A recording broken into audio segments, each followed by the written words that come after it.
Hello student, standard 8 pollution of air and water. यहाँ ये chapter अब स्टार्ट कर रहे हैं। ये एग्ज़ाम पॉइंट ऑफ व्यू नहीं है, एक बार सीखने के लिए, जानने के लिए ही है ये चैप्टर बराबर। तो एग्ज़ाम के लिए इसकी कोई प्रिपरेशन करनी नहीं है। Paheli and Boojho were very excited to know that Taj Mahal in Agra is one of the 7 wonders of the world. तो पहेली एंड बुजो बहुत ही एक्साइटेड थे कि ताजमहल जो आगरा के अंदर है वो 7 अजूबों, दुनिया के 7 अजूबों में से एक है। But they were disappointed to hear that the beauty of this monument in white marble is being threaten by air pollution. लेकिन वो बहुत ही उदास हो गए थे कि ये मोन्यूमेंट जो है उसकी वाइट मार्बल के अंदर, वाइट मार्बल से जो बना है, तो वो एयर पोल्यूशन से ख़राब हो रहा है और उससे उनको डर लग रहा है। By air pollution in the area surrounding the Taj, मतलब जो ताजमहल के आजू बाजू में का जो एरिया है उसमें एयर पोल्यूशन हो रहा है। उसकी वजह से उनको डर लग रहा है कि ये जो वाइट मार्बल से बना हुआ है लेकिन वो धीरे धीरे पीला होता जाता है, ख़राब होता जाता है। They were eager to know if something can be done to control the air and water pollution. तो वो जानने के लिए उत्सुक थे कि ये एयर और वाटर पोल्यूशन कंट्रोल करने के लिए कुछ अगर कर सकें। We are all aware that our environment is not what it use to be. तो एनवायरनमेंट में हमें क्या यूज़ करना है, कैसे यूज़ करना है, वो हमें पता है। Our elders talk about the clean water and fresh air. हमारे जो बड़े हैं वो क्लीन वाटर और फ्रेश एयर के बारे में बात करते हैं। That was available in their times, जो उनके टाइम पर अवेलेबल होता था, मतलब उनको फ्रेश एयर और क्लीन वाटर मिलता था जो अब नहीं मिल रहा है। तो उसके बारे में हमारे एल्डर्स बातें करते रहते हैं। Now the media regularly reports on the falling quality of the environment. और अभी मीडिया जो है वो रेगुलरली रिपोर्ट करते रहते हैं कि एनवायरनमेंट की क्वालिटी धीरे धीरे बहुत ही ख़राब होती जा रही है। We ourselves feel the impact of the falling quality of air and water in our lives. तो हम खुद भी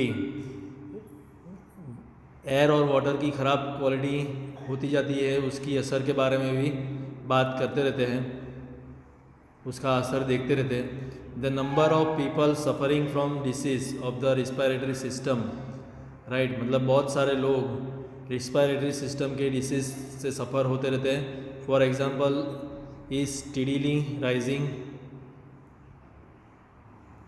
We shudder to imagine a time when clean air and water may be no longer be available। तो हमें ये भी लगता है कि क्लीन एयर और वाटर हमें लंबे टाइम पर तक मिलेगा भी नहीं, क्योंकि पॉल्यूशन बहुत ही बढ़ता जाता है। You have learn about the importance of air and water in your previous classes. तो आप पहले के क्लासेस में ये पढ़ चुके हैं कि एयर और वाटर क्लीन हो तो उसका क्या इम्पोर्टेंस है। In this chapter, we will study about the harmful changes taking place in surroundings and their effects on our lives। तो ये चैप्टर के अंदर हम हमारे आसपास में जो हार्मफुल चेंजेस होते रहते हैं और उसके बारे में पढ़ेंगे और हमारी लाइफ पर उसका क्या असर पड़ेगा उसके बारे में पढ़ेंगे। Now air pollution, we can survive for some time without food. थोड़े टाइम हम विदाउट फूड जिंदा रह सकते हैं, but we can not survive even for a few minutes without air.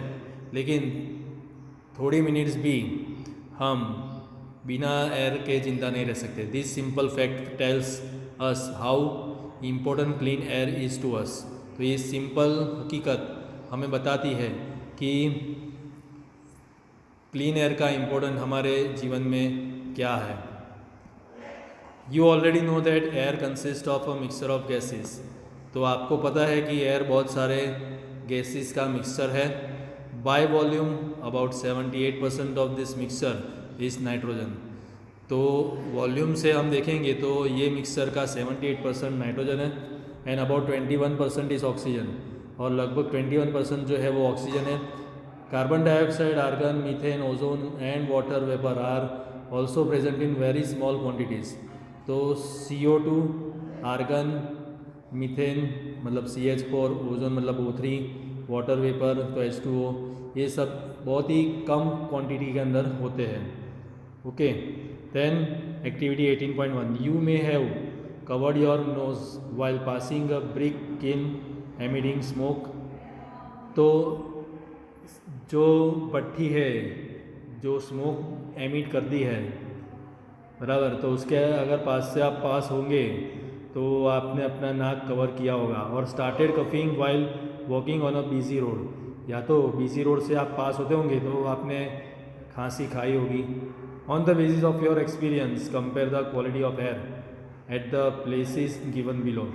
तो आपके अनुभव के मुताबिक क्वालिटी ऑफ एयर कौन सी प्लेस पर कैसी है, तो उसको आप कंपेयर कीजिए। और पार्क एंड बिजी रोड, तो पार्क में हमें अच्छा लगेगा और बिजी रोड पर पॉल्यूशन रहेगा। Residential area and an industrial area, तो रेसिडेंशियल एरिया में थोड़ा अच्छा लगेगा, वहाँ पर पॉल्यूशन कम होगा। और इंडस्ट्रियल एरिया में धुआं ज़्यादा निकलता होगा तो वहाँ हमें अच्छा नहीं लगता होगा, वहाँ पॉल्यूशन ज़्यादा होगा। रेसिडेंशियल एरिया में पॉल्यूशन कम रहता है। Busy traffic intersection at different times of the day, तो बिजी ट्रैफिक इंटरसेक्शन मतलब ट्रैफिक जहाँ पर बहुत सारा मिलता है डे के टाइम पर, डे के अलग अलग टाइम पर, बराबर, बहुत सारे व्हीकल्स मिलते हैं। फॉर एग्जांपल अर्ली मॉर्निंग मतलब जिस वक्त लोग बहुत ही सारा अपने जॉब पर जाते होंगे, स्कूल पर जाते होंगे, राइट, आफ्टरनून एंड इवनिंग। अब विलेज मतलब आफ्टरनून में पब्लिक कम होगी तो ट्रैफिक इंटरसेक्शन कम होगा। अर्ली मॉर्निंग और इवनिंग में लोग अपने काम से घर पर वापस जाते होते हैं, तो इसलिए इवनिंग में भी ज़्यादा ट्रैफिक इंटरसेक्शन रहता है। विलेज एंड टाउन, तो विलेज में हवा हमें शुद्ध मिलेगी और टाउन में पॉल्यूशन ज़्यादा रहेगा, बराबर। तो इसके आगे हम नेक्स्ट वीडियो में करते हैं। तो ये एक पैराग्राफ कर देते हैं। One of your observations in the above activity could be the differences in the amount of smoke in the atmosphere. तो एक आपका ऑब्जर्वेशन कौन सी जगह पर कितना स्मोक होगा, तो वो डिफरेंस में भी रहेगा, कोई जगह पर ज़्यादा स्मोक होगा, कोई जगह कम होगा। Do you know where the smoke could have come from, क्या आपको पता है कि स्मोक कहाँ से आता है। Addition of such substances to the atmosphere modifies it, तो ये सारे सब्सटेंसेस का एडिशन होने से एटमॉस्फेयर उसको मॉडिफाई करता रहता है, मतलब कहीं बढ़ जाता है कहीं कम हो जाता है। When air is contaminated by unwanted substances which have a harmful effect on both the livings and non living, तो जब एयर कंटेमिनेटेड मतलब चेपी और ख़राब हो जाती है अनवांटेड सब्सटेंसेस के द्वारा, जो लिविंग और नॉन लिविंग दोनों के लिए हार्मफुल रहती है, it referred to as air pollution, तो वो ख़राब एयर जो होगी, जो लिविंग नॉन लिविंग दोनों को ख़राब असर करती है, उसको हम एयर पॉल्यूशन बोलते हैं। Okay, how does air get polluted, वो नेक्स्ट वीडियो में करते हैं।